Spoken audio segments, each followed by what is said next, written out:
All right, so I got a really important question for you. What is a cracked engineer? A cracked engineer is someone who may or may not have social skills.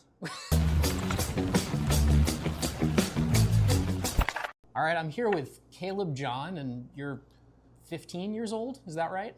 23. I was 15 very recently, though. So as I understand it, you are a college dropout turned venture-backed startup founder, turned exited venture-backed startup founder, turned a bunch of other things, and then these days you're leading engineering for Pioneer Square Labs incubations. Is that right? That is right. That is correct. But you're 24 or 23. 23. 24 very soon, though. Okay. And so when did you start your career? I would say age 14. I started doing freelance work on the internet.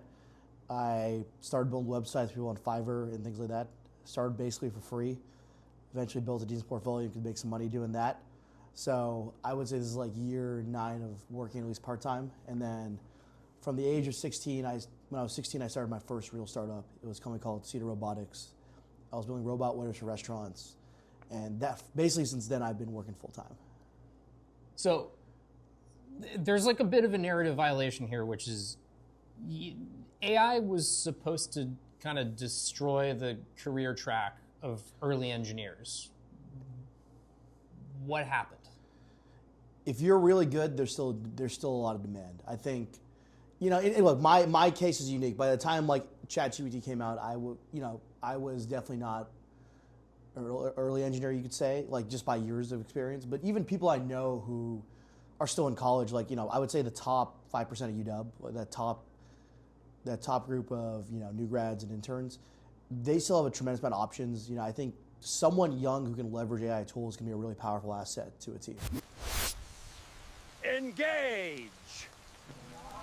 If you're just starting out in your career, do not be afraid of software engineering. In fact, you can sort of very quickly become the founder of many companies at once. Like you truly are a 10x engineer.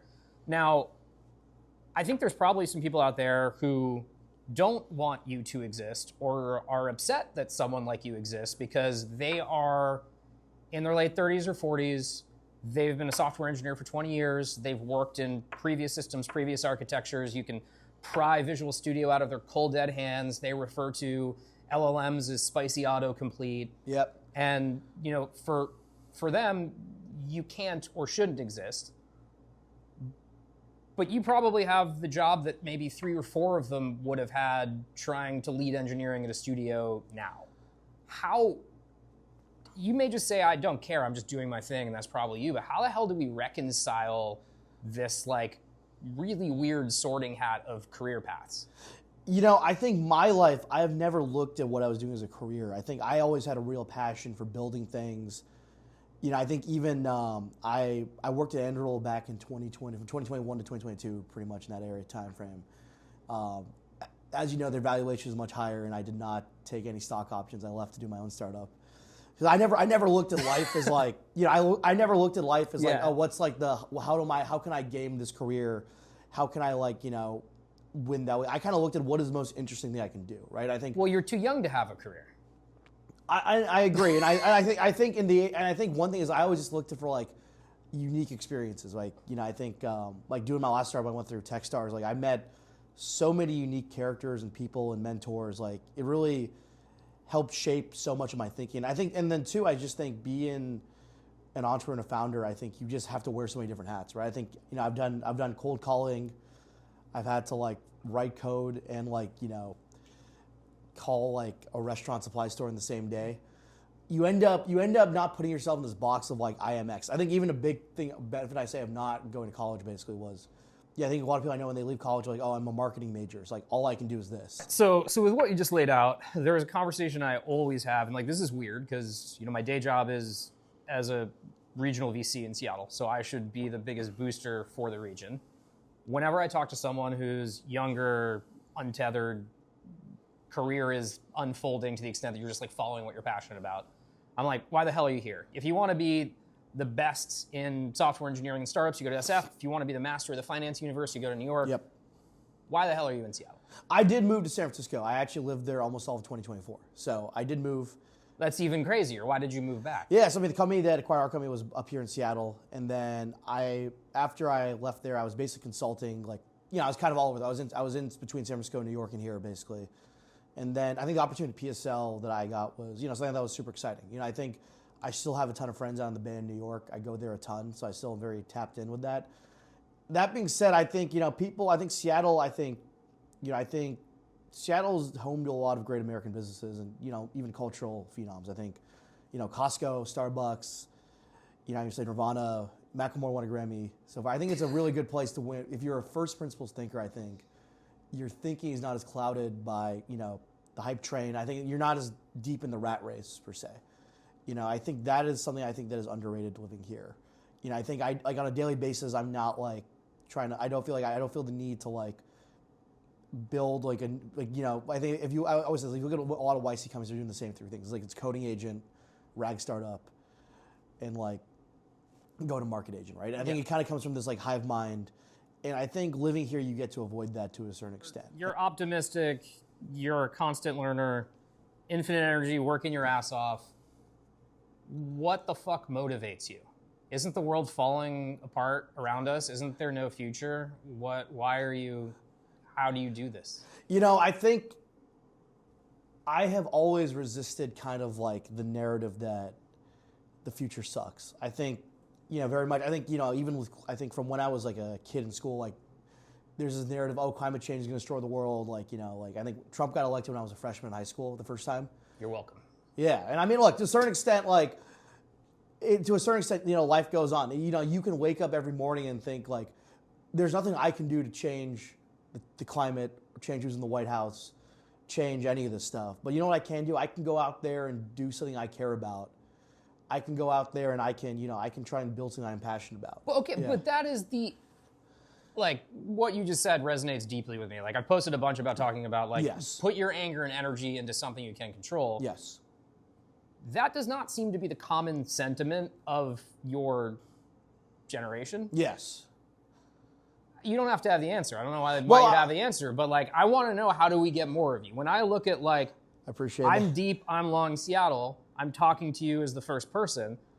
What success would look like if Foundations works, if Almost Live works in a way of just creating more of these conversations. It's a world where you're the default and you're not special. Seattle has won and you'll always be special. But what the fuck do we do? I think the one thing, at least I would say, between me, I think even Parso works here, even Foundations, there's, these communities. I think we have a really strong community of, younger people who work in startups, many whom are really good friends of mine, even outside of work. And I think that's super critical because I think, if I needed, help doing something, I know, 20 people I could call up and get help from. Yeah. And I think that's what makes the Bay Area special. And I think, I think we have a smaller version of that kind of starting. I think there's a certain archetype of person we would want to prevent from leaving, which I think is kind of like someone who works at Amazon or Microsoft, probably works in big tech, did it for a couple of years and they hate it, and they're like, okay, I'm going to go work at a startup. So they always move to San Francisco or New York. Yeah. And then people forget, Stripe, Anduril, obviously, there's a lot of great, Apple has offices here. There's a lot of non-Amazon Microsoft companies that have offices here. And I think that's a lot of those people who are tremendously talented who should be doing a startup here in Seattle. And I think they almost always go to San Francisco. I think to a certain extent it's probably a marketing problem. People just don't know that there are startup people here. Which again, I think at least from when I've lived here from 2020, I've been living in Seattle since 2021, the city, to now, it's gotten much, much better. I think there's so many more resources, there's so many more events and stuff like that. I think it's definitely headed in the right direction. I think from a broader term, I would say Gen Z is probably very bifurcated. I think, I would say the part of Gen Z that I hang out with is just incredibly optimistic. They've had, a large amount of career success early on just by really working super hard, being able to take risks. And, I think just hanging out with other people is awesome. I have friends who inspire me to work harder every day. I have friends who, they push me to be a lot better than I am. And I think, sometimes, when I hang out with different people, you can totally see they've kind of just been, I think they've been, the propaganda has gone to them is the best way I can say it. And I don't blame them to certain. I think if we're in an era where the traditional path has kind of broken down, where it's if you're just hey, I'm going to It's broken down in both ways. It's broken down for you earlier in your career and it's broken down for people later in their career. Yes. And I think they're starting to say the world's changing. But I think the thing people forget is the world's always changed, right? I mean, it wasn't too long ago we all were like farmers. That's not that many generations. Like, I was a farmer a couple of years ago as well. Oh, so, yes, fair. Voluntarily farming. Yeah, that's true. Yes, involuntary farming. If I'm farming, it's involuntary. Just know that. What is the most true Seattle stereotype? People are not friendly here. People are not that friendly. I am. I try to be. But, if you're just hanging out at a coffee shop, people don't just talk to each other, which is unfortunate. Like New York, even San Francisco, people will talk to each other. All right, so you've primed it. It's in memory. What is the least true Seattle stereotype? Let me think. I'll give people credit here. They're not as bad at driving as people say. That's because their Teslas drive them for them. Of all the nebula to get stuck in, why did it have to be South Lake Union? It's like, why I'm happy we're talking, why I'm happy to have you here, is not because of the shit that you've accomplished. It's because your trajectory and the pace of things that you built is something that I hope anyone watching this can look at and be inspired and try to replicate. And maybe you'll use all that potential and totally fuck it up like but I believe in you. Thank you. That means a lot. I appreciate it. Thank you. Thanks for chatting. Thank you.